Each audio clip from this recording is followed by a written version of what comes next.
Hello and welcome to Journey into the Paranormal.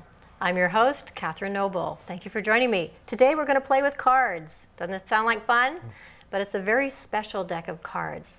My guest today designed these cards and does readings with his cards. He is known as a psychic channeler and his name is Joseph Ernest Martin. Is that right? That's perfect. Okay, great. Thank you for joining me today, Joseph. Oh, thank you for having me here. I'm delighted to be here. Okay. You have such a beautiful deck of cards here. I met you a few months ago at a healing fair or something similar and saw your cards and saw you very busy doing readings for people. And I wanted to know more. And so also, I know that you wrote a book, but we'll get to that a little bit later. But let's show the audience maybe an example of your work, first of all. Well, this is the Quest Tarot, and you can see that these cards are very bright, very dynamic, very full of energy. When I designed and did the artwork for these cards, my intent was to bring a lot more life and aliveness back into the Tarot. As you may know, the Tarot's been around since the 13th century, and for the first 400 years, it wasn't even documented for being used for divination. It wasn't until around the 17th century that people started using the cards for fortune telling, and then they became very popular after that. And what was the original purpose for the cards? Just to play around with? Tariochi in Italy was a card game. Tariochi. Yes. Oh, interesting. It was a very modern card game, actually. Okay, and that turned into a tool for divination. Well, you know, in the Renaissance especially, when people did artwork, they encoded a lot of information, science, and mysticism into the art itself, because if they did it overtly, they'd become persecuted. And so in the original design of the Tarot, a lot was put into its original conception. Kind of like Nostradamus and his quatrains. They weren't out and out saying prophecies, but he hid their meaning. Is that the same thing with the Tarot? Oh yes, and there's a popular book right now called the Da Vinci Code that talks about a lot of hidden meaning in artwork. Okay, and that was true of the Tarot at the time. It is, and it's still true today, at least in the Quest Tarot, which is my deck. Okay, and did you name the Quest Tarot? Did you come up with this particular deck and this design?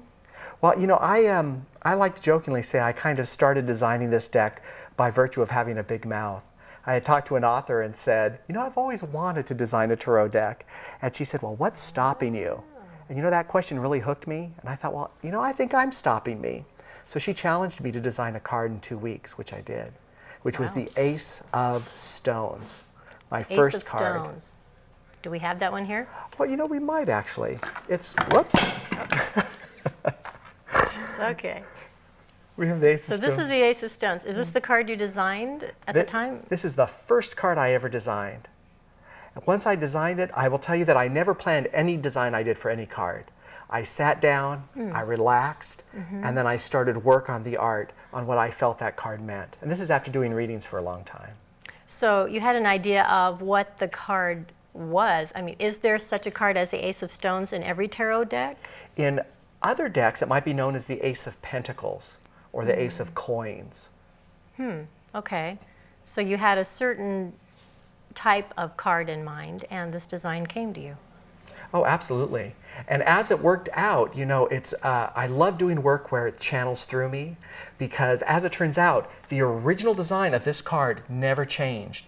And the intricacy of the border work and the kind of items that are in the border of this deck, it allowed itself for a lot of growth and a lot of room to incorporate different systems into this system, which is, of course, the Tarot. Okay. Now, in your day job, you are a designer, is that Yes. right? A professional designer. You do graphic design and artwork. And so that led to this. It seems like a natural progression, but how did the psychic part get in there? Well, you know, initially, years ago, I was very skeptical of psychics and psychic workers.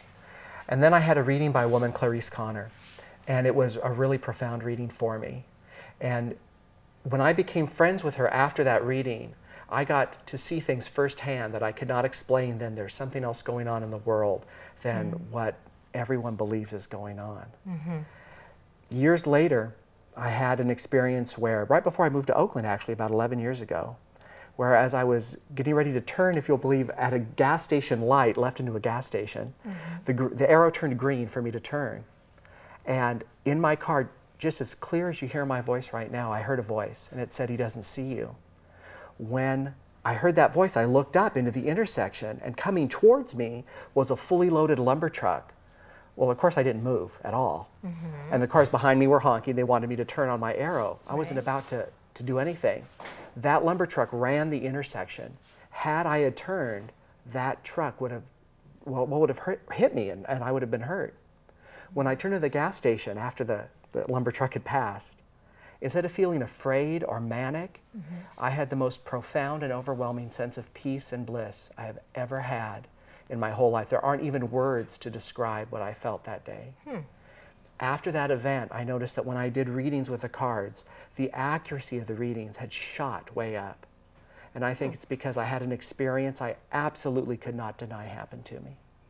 Okay, and that experience manifested itself in this increased accuracy. Yes, that was one of the ways. I also started seeing spirit energy. I also started seeing auric energy. I also started having empathic feelings in my body that I've learned how to interpret. I've also seen visions and what I call movies playing out in front of me. And then sometimes, not so much in fairs because they're so noisy, but sometimes I actually get to hear things right in my ear where I'll hear a voice from my guides giving me information. Oh, sure, okay. Did you, okay, you say you're psychic, you call yourself a psychic channeler. Yes. Did you always use the tarot cards?